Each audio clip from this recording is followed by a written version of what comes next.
अस्सलाम वालेकुम नाज़रीन, काफी वरीसम नंबर है इस वक्त पाकिस्तान के। हम अपने इकोनॉमिक डाटा के हवाले से अगर बात करें, बिलखुसूस करंट अकाउंट डेफिसिट हमारा which is 17.5 billion dollar, 17.5 Arab dollar का इस वक्त करंट अकाउंट खसारा। और करंट अकाउंट खसारा हमारी मजमूई कौमी पैदावार यानी जीडीपी का 4.6% इस वक्त पहुंच चुका है।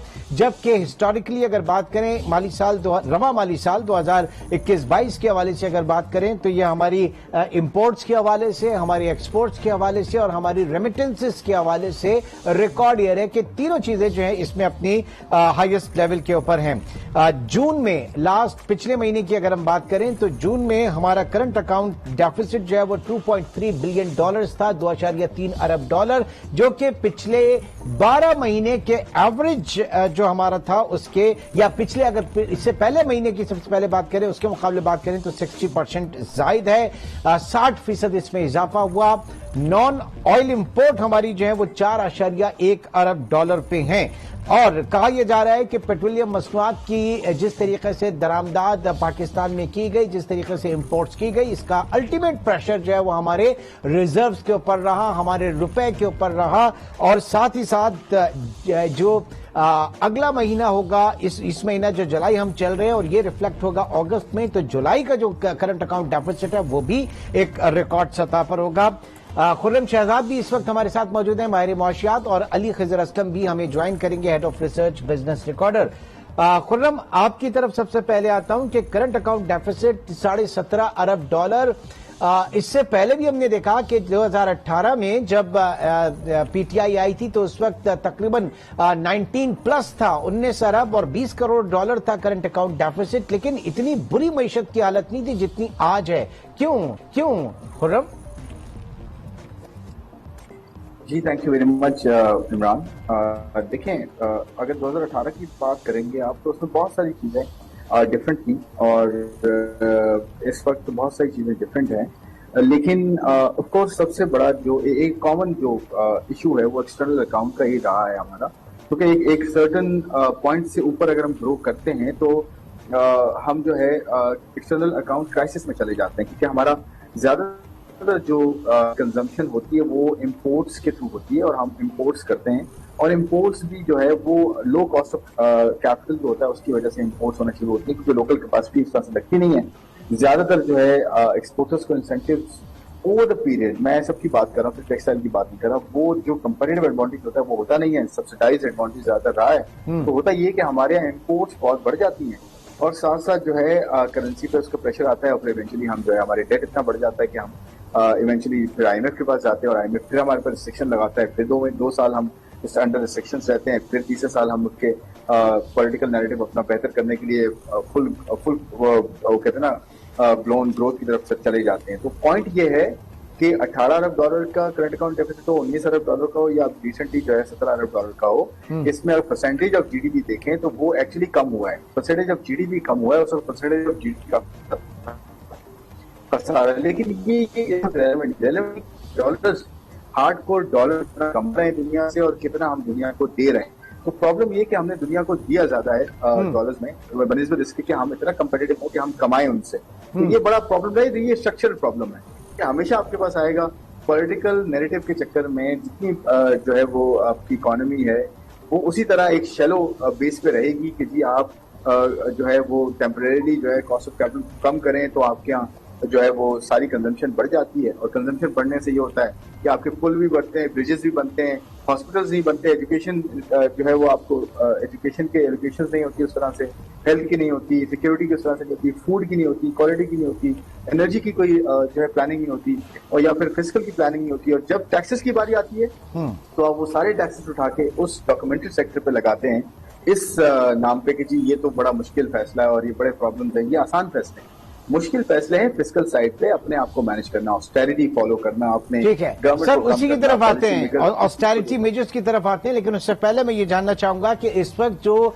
बुनियादी प्रेशर है रुपए के ऊपर, जिस तरीके से हम देख रहे हैं कि एक्सचेंज रेट, और वो उसकी बुनियादी वजह हमारी ऑयल पेमेंट्स है, जिस तरीके से पाकिस्तान में इस वक्त ऑयल या पेट्रोलियम मसनूआत की इंपोर्ट की गई। जून में 2.9 बिलियन डॉलर्स की आपने पेट्रोलियम की दरामदाद की, जो गुज़श्ता 12 माह के एवरेज के मुकाबले में डबल है, दुगनी है। अच्छा, अभी मजीद ये कि ये फुल इंपैक्ट इसका आना बाकी है, क्योंकि पिछले 2 हफ्तों में जो प्रेशर हम देख रहे हैं, जो एलसीज थी इंपोर्टर्स की, वो मैच्योर हुई, उनकी मैच्योरिटी का प्रेशर है, और इस महीने भी जो हम इस वक्त इंपोर्ट कर रहे हैं उसका जो प्रेशर आएगा वो और होगा। तो अगला महीना भी इस हवाले से भारी होगा हमारे ऊपर। जी मैं इसका जवाब दूं। खुल्लम, मैं आपसे ही बात कर रहा था। अच्छा ठीक है, देखिए आप बिल्कुल सही कह रहे हैं। इस वक्त जो हमारा इंपोर्ट बिल है उसके अंदर सबसे हैवी जो आइटम है वो बेसिकली फ्यूल इंपोर्ट्स है, और इस वक्त फ्यूल की प्राइसेस ही आसमान को लगी हुई है। होपफुली थोड़ा सा नीचे आएंगी, थोड़ी सी आई भी हैं। इस वक्त हमारा फ्यूल का जो पोर्शन है वो तकरीबन 40% से भी ज्यादा बढ़ चुका है, जो ऑन एवरेज हिस्टोरिकली 1/4 हिस्सा रहता था, 25%, ज्यादा 1/3 हिस्सा हो गया था, 33% चला गया था, पर आज वो 40-45 के पास टच कर रहा है। उसकी 2 बड़ी वजूहत हैं। एक तो ये कि इंटरनेशनल प्राइसेस बहुत ज्यादा बढ़ गई है, दूसरा ये आपकी इंडिजिनस सोर्सेज जो हैं, आप जो एक्सप्लोर करते हैं आप गैस एंड ऑयल, ये कम होता जा रहा है। आपके पास एक्सप्लोरेशन कम है, इन्वेस्टमेंट कम है ऑयल एंड गैस में, और ओवर द पीरियड नहीं हुई। ऐसा नहीं है कि अभी नहीं हुई और अभी 5 महीने में नहीं हुई या 4 साल में नहीं हुई। ओवर द पीरियड आपके यहाँ कंजम्पशन ज्यादा रही है, आपने चीप गैस बेची है। जब आपकी एक्सप्लोर हुई थी 70s में, आपने चीप करके गैस बेची, आप ये समझ रहे थे कि 40 साल की गैस है तो जी हमेशा के लिए रहेगी। आज जाके आपको पता चल रहा है कि उसमें इन्वेस्टमेंट भी करनी थी, ऑल्टरनेट्स पे भी जाना था, अपनी जो है वो फ्यूल की सोर्सेज को बढ़ाना भी था। तो ये प्रॉब्लम हमारे अच्छा, खुर्रम, आप हमारे साथ ही मौजूद हैं। अली खिज़र असलम ने भी हमें ज्वाइन किया, हेड ऑफ रिसर्च बिजनेस। आपका आज आर्टिकल भी मैंने देखा, पढ़ा इसी हवाले से, और उसमें ये अब आपने कहा है कि ये प्रॉब्लम शुरू होता है मार्च 2022 से, कि जब उस वक्त के वजीर आजम इमरान खान ने एक पॉलिटिकल मूव लेते हुए और इकोनॉमिकली कॉम्प्रोमाइज किया, और उन्होंने ऑयल प्राइसेस को फ्रीज कर दिया और कम कर दिया। उसके बाद जो मौजूदा हुकूमत विद इन 40 डेज आ गई थी, लेकिन इन्होंने भी 6 से 7 हफ्ते लगाए वो बड़ा मूव लेने में, वो बड़ा स्टेप लेने में, जो कि नीड ऑफ द आवर था। फिर उसके बाद आप कहते हैं कि जनाब जो पाकिस्तान ने, एक और बेवकूफ़ी की बात यह हुई कि आपने स्पॉट के ऊपर जाके एलएनजी के और जो है वो कार्गोस खरीदे, और ऐसे वक्त में इन्वेंट्री आपने अपनी जाके बिल्डअप की, आपने अपने रिजर्व बिल्डअप किए कि जब ऑयल प्राइसेस पाकिस्तान में बढ़ी हुई थी या इंटरनेशनली बढ़ी हुई थी, तो उस वक्त हमने जाके टॉपअप किया। जरा समझाइएगा इस पूरे किस्से को। जी इमरान, आपने बड़ी अच्छी बात की। देखें, इसमें सबसे पहली बात ये कि जब आप कीमतें नहीं बढ़ाते तो फिर उससे डिमांड आपकी ज्यादा रहती है। दूसरा ये है कि इन एंटीसिपेशन की कीमतें आगे जाके बढ़ेंगी, डीलर जो है उन्होंने टॉपअप कर लिया और वो करते रहे, और पीकिंग डिमांड पे हमने प्राइस कर दिया, और जब प्राइस गिरने लगी तो हमने कीमतें बढ़ा दी। तो there is a big opportunity loss. इस वक्त हमारे पास जो है तकरीबन जो है 35 से 40 दिन के हमारे पास पेट्रोल के स्टॉक्स पड़े हुए हैं, 50 से 55 दिन के डीजल के स्टॉक्स पड़े हुए हैं, और हम अमूमन ये स्टॉक्स जो है इसे थोड़े रखते हैं। तो हमने जब टॉप की प्राइसेस पे रख ली, और वो आज ऐसे जब रिटायर हो रही है, मैच्योर हो रही है, निगोशिएट हो रही है, तो वो आपके डॉलर को कहाँ से, रुपए को कहाँ से गिरा रही है। तो वो आपने जो स्पीड दिखाई थी एलएनजी की 210 मिलियन की स्पॉट पे इंपोर्ट करने की, वो जो आपने स्पीड दिखाई थी कि जी हमने पेट्रोलियम प्राइसेस नहीं बढ़ानी और हम ये करेंगे वो करेंगे, और सब कुछ वो आप लंबी इंपोर्ट करते रहे। जो फर्नेस ऑयल आपने इतना इंपोर्ट कर दिया, फिर रिफाइनरीज इतना फर्नेस ऑयल बना रही है, तो उससे मुल्क का जो नुकसान हो रहा है वो आप एलएनजी की जो रिटर्न, वो जो आज जो करेंसी दे रही है, वो उसकी बहुत बड़ी वजह में है। ठीक है, तो ये बिल्कुल आप ठीक कह रहे हैं। अच्छा, तो ये स्नोबॉल कहां से हुआ था, ये भी जरा बता दीजिएगा, क्योंकि हम बड़े कंफ्यूज हैं, अवाम पाकिस्तान की बड़ी कंफ्यूज है। एक हुकूमत जो है दूसरी को जो है वो लान तान करती है, दूसरी जो है वो पहली के ऊपर सारी चीजें डालती है। एज एन इंडिपेंडेंट इकोनॉमिस्ट आप बताइए प्रॉब्लम शुरू कहां से हुआ? देखिए जी, हुकूमत अच्छी है या कौन सी है ये तो मैं कौन कहने वाला। बहरहाल ये बात है कि एक स्टेबिलिटी होती है, जो एक चीज ये होती है। एक 3.5 साल से हुकूमत चल रही थी और उसका 1 साल 1.25 साल रह गया हुआ था, और इस वक्त बड़ी मुश्किल इकोनॉमी के हालात के साथ हमने जो निगोशिएशन की थी, जो पहले प्रोग्राम था उसे हटे थे, जब शौकत तरीन आए थे फिर निगोशिएट करके वापस आए थे, एक ट्रैक पे चल रहे थे। वहां से आया कि भी हमने इस हुकूमत को निकालना है, हम आएंगे, हम वोट को कॉन्फिडेंस लाएंगे, और हम जो है ना इकोनॉमी को जो सही जगह पे चला देंगे। तो ये जो थी ना, ये जो चीज थी ना, ये गलती थी। ये चाहे पीएमएलएन हुकूमत में थी, पीटीआई करती उसकी गलती थी, तो पीटीआई हुकूमत है, पीएमएलएन बाकी सब लेके आई, उनकी गलती थी। और वहां से ये स्नोबॉल शुरू हो गया। बाकी की जिस कहानी मैंने आपको बता दी, तो ना ये वोट ऑफ नो कॉन्फिडेंस आता, ना ये पिछली हुकूमत जाती, ना आज हम इन हालात में देख रहे थे, ना आज $240 का डॉलर होता, ना इतनी अनसर्टनिटी होती, ना इतनी हमारा क्रेडिट डिफॉल्ट स्वैप ऊपर होता, ना हमारे जो इंटरनेशनल बॉन्ड है वो 40-50 पैसे पे बिक रहे होते।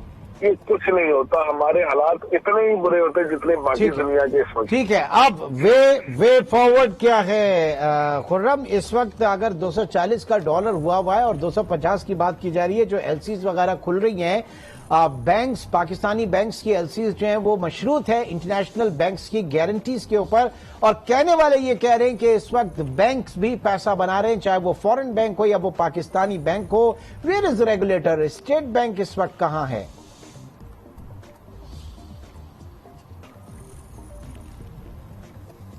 खुर्रम की आवाज मुझे नहीं आ पा रही। गालिबन आपका माइक म्यूट तो नहीं है? खुर्रम चेक कीजिएगा जरा। जी, मैं कह रहा हूँ कि बिल्कुल अपने जो सेंट्रल बैंक है, स्टेट बैंक है, उसको अपनी विजिलेंस बढ़ानी चाहिए, बहुत ज्यादा बढ़ानी चाहिए। और एक बड़ा इशू ये भी रहा है, मैं ये नहीं कह रहा कि यही एक बड़ा इशू, एक सिंगल इशू जिसकी वजह से ये हालात है, लेकिन ये होता जरूर है कि किसी बड़े इंस्टीट्यूशन का कोई हेड अगर नहीं है तो डेफिनेटली उससे फर्क पड़ता है उसकी परफॉर्मेंस पे, और उसके इशू बढ़ जाते हैं। हालांकि जो सेंट्रल बैंक है वो एक कंप्लीट इंस्टीट्यूशन है, उसके पास एक नया बोर्ड है अब, और डेप्यूटी गवर्नर भी बैठे हैं, बट उसको उस गवर्नर का ना होना एक क्वेश्चन मार्क है कि क्यों नहीं है। अभी तक 3 महीने हो चुके हैं, और उसके साथ साथ जो है विजिलेंस बढ़ाने की जरूरत है बिल्कुल, क्योंकि ऐसे हालात में अनयूजुअल सर्कमस्टांसेस है ये दुनिया के लिए भी और हमारे लिए भी। जब पहले कोविड आया तो वो प्रॉब्लम था, अब कोविड के असरात जो है इकोनॉमी पे जो आ रहे हैं वो ऑफकोर्स उसको हैंडल करना है। तो मेरे ख्याल में विजिलेंस बढ़ानी चाहिए, वो बैंकिंग हो, वो फाइनेंशियल इंस्टीट्यूशन हो, कोई भी अगर स्पेकुलेशन में आता है तो उसको डेफिनेटली अकाउंट फॉर करना चाहिए, उसको चेक रखना चाहिए, क्योंकि इस वक्त बहुत ज्यादा इस वक्त जो है ना सिचुएशन बहुत चैलेंजिंग है, क्योंकि 1 रुपया भी चेंज होता है तो उसका इम्पैक्ट बहुत बड़ा है आपकी इकोनॉमी में। तो इसलिए हमें बड़ा देखना है कि ये क्या सिर्फ डॉलर की कमी की वजह से ये हो रहा है या कुछ और इसके अनासिर भी हैं। लेकिन ज्यादातर इम्पैक्ट मेरे ख्याल में मैक्रो चैलेंजेस का ही है। हमारे पास रिजर्व्स कम है, 45 दिन के रिजर्व 30 रह गए हैं, और साथ में अगर IMF जल्दी बोर्ड मीटिंग कर ले, आज जो है हमारे स्टेक होल्डर्स की तरफ से, मिलिट्री चीफ की तरफ से भी कॉल गई यूएस को, मेरे ख्याल में हमें सबको मिलके, सिविलियन हो, फोर्सेस हो, इन सबको अपना जो पॉलिटिकल कैपिटल सिविलियंस का है, और जो नेटवर्क कैपिटल है, रिलेशनशिप कैपिटल है, डिप्लोमेसी का जो डिप्लोमेटिक कैपिटल है, इस सबको यूटिलाइज करें, सारे फ्रेंडली से बात करें, यूएस से बात करें, IMF की मीटिंग चल रही है, ताकि हमें dollar timing is very important कि ठीक है, इस मामले को जितना बेहतर अंदाज में डील किया जाए वो बेहतर है। अली, आप ये बताइएगा कि इस वक्त एक फुल फ्लेज गवर्नर का ना होना, गवर्नर स्टेट बैंक का ना होना कितना मायने खेज है, उनको उनकी प्रेजेंस क्यों जरूरी है, एक full fledge governor state bank की? देखिए, गवर्नर का होना, एक इंस्टीट्यूशन की स्ट्रेंथ, इंटरनेशनल कम्युनिटी से बात करना, उसके साथ एक कम्युनिकेट करना, फिर इस्लामाबाद में बात करना, फिर उधर करना, वो एक सारी एक एक्सरसाइज होती है। और इस तरह के हालात में जहाँ इंटरनेशनल कम्युनिटी को, लेंडर्स को, अपने मुल्कों के फाइनेंस मिनिस्टर, सेंट्रल गवर्नमेंट को, पाकिस्तान को सबसे करना है, तो एक स्टैचर वाले गवर्नर का प्रॉपर पोजीशन होनी अच्छी बात होती है। और बाकी कुछ छोटे मोटे फैसले बैंकों के और बाकी चीजें नहीं हो सकती, वो एक एडमिन प्रॉब्लम है जिसके ऊपर हम बात नहीं करते इतनी, बट ये वाली चीजें जो है ये बड़ी जरूरी होती हैं। तो कि डेप्यूटी गवर्नर जो इस वक्त एक्टिंग गवर्नर जो है मुस्तफा सैयद था, वो बड़े आसान तरीके से अपना काम संभाल रहे हैं और वो एक अच्छा काम कर रहे हैं। लेकिन नेचुरली ये है कि वो कल हो ना हो, वो आज जाके कोई बात करते हैं तो कल जो गवर्नर आते हैं वो अपनी कुछ सोच सकते हो, तो वो आपको कॉन्टिन्यूटी नहीं नजर आती। तो आपको या तो मुर्तजा साहब को ये अपॉइंट कर दें या आप नया बंदा ला दें। अब यहाँ पे भी जो है ना, तो कहते हैं ना, too many cooks spoil the broth. यहाँ पे 4-6 पार्टियां बैठी हुई है, हर पार्टी कहती है मेरा गवर्नर चाहिए, मेरा वो कहते हैं। पीपल्स पार्टी ने अपना बंदा दे दिया, इसको उन्होंने मुरब्बत में उसका इंटरव्यू कर दिया, अब उसकी लिस्ट में नाम आ गया कैबिनेट में, कैबिनेट के अंदर एक ही नाम गया जिसके अंदर के था इस बंदे को रखना है, और वो नाम जो है कैबिनेट मीटिंग से पहले वो एजेंडा पॉइंट से निकाल दिया जाता है। तो ये तो चल रही है इस मुल्क के अंदर कहानियां। आप एक गवर्नर पे फैसला नहीं कर सकते, उस पर कॉम्प्रोमाइज सोल्यूशन ला रहे हैं। कॉम्प्रोमाइज सोल्यूशन ये है कि जी इस पे पीपल्स पार्टी भी मानती है, इस पे एमजीएम भी मानती है, इस पे PMLN भी मानती है, चलो इसको रख दो। ये तरीका होता है आपका ऑटोनोमस गवर्नमेंट बनाने का। ये मुल्क आप कितना करते हैं, ये तो मतलब एक इदारे को एज एन इदारे को इंस्टीट्यूशन को आप ऑटोनोमस देखना चाहते हैं, लेकिन उसके हेड की तैनाती जो है वही ऑटोनोमस नहीं हो पा रही, उसी के ऊपर सियासी वो चल रही है सारी चीजें चपकलश। बिल्कुल बिल्कुल बिल्कुल बिल्कुल ऐसी ही बात है। तो ये बड़ी जरूरी चीजें हैं, इनको ठीक करना, एक सिग्नलिंग बड़ी जरूरी है। और आपका डिसीजन मेकर, आपका फाइनेंस मिनिस्टर जो है वो बहुत अच्छा आदमी है, बड़ा पढ़ा लिखा आदमी है, समझदार आदमी है, लेकिन वो कितना वीक लगता है क्योंकि उसके पास पावर नहीं है। इफाकदार हर रोज अखबार में लिखवा रहा होता है, वो ट्वीट करवा रहा होता है, उसके अगेंस्ट क्या वो दुनिया को नहीं नजर आता उसके पास क्या पावर है, प्राइम मिनिस्टर के पास कितनी है, ये सब चीजें नजर आती हैं। लेकिन खुर्रम क्या खिचड़ी इस वक्त पकी हुई है कि हम देख रहे हैं कि फाइनेंस मिनिस्टर जिसका डोमेन नहीं है एक्सचेंज रेट के ऊपर बात करने का, डॉलर के ऊपर बात करने का, वो बेचारा हर जगह पे जस्टिफाई कर रहा होता है कि डॉलर कब सही होगा, कब ऊपर जाएगा, कब नीचे आएगा, प्रॉब्लम क्या है, और जिनका डोमेन है सेंट्रल बैंक का वो खामोश बैठे। यही प्रॉब्लम है हमारे यहाँ कि जहाँ रिस्पॉन्सिबिलिटी है वहाँ पावर नहीं है, जहाँ पावर है वहाँ रिस्पॉन्सिबिलिटी नहीं है। तो ये बड़ा एक बहुत बड़ा जो है वो इशू है अक्रॉस द बोर्ड हमारे यहाँ जो स्टेक होल्डर्स हैं।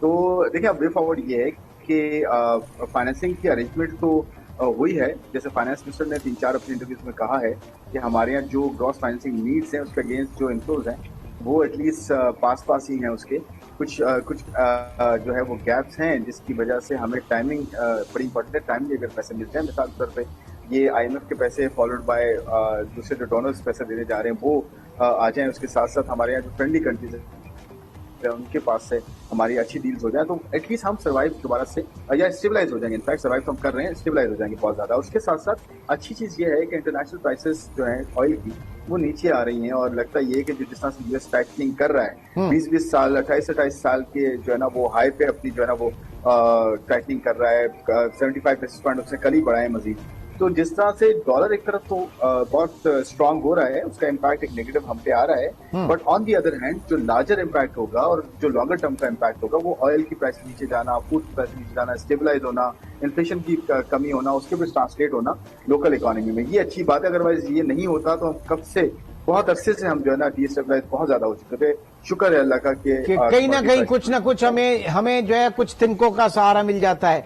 अली ये बताइए कि इस वक्त जो बात हो रही है अर्ली इलेक्शन की और इलेक्शन कॉल करने की और इसी साल इलेक्शन की, किस हद तक आप समझते हैं कि अगर अर्ली इलेक्शन हो जाते हैं, कोई भी पार्टी आए, सिर्फ मैं इलेक्शन की बात कर रहा हूं, तो ये हम सियासी और मुआशी तौर पर एक स्मूथनेस आ जाएगी, इस्तेहकाम आ जाएगा, स्टेबिलिटी आ जाएगी, हालात और खराब होंगे? एब्सोल्युटली, बिल्कुल आप सही कह रहे हैं। बिल्कुल ऐसा ही होगा जब तक ये नए इलेक्शन नहीं होते उस वक्त तक ये महंगाई यकीनी की सुविधा रहेगी। आप इलेक्शन की डेट अनाउंस करें, आप केयर टेकर को लाएं, केयर टेकर इस प्रोग्राम को आगे लेके चले, नहीं उसके बाद लेजिटिमेसी होगी, उसके पास 5 साल होंगे, ना उससे कुछ झगड़ा करेगा ना लड़ेगा, वो कुछ टाइम करेगा और बाकी जो पॉलिटिक्स है वो चलती रहेगी। your take on this?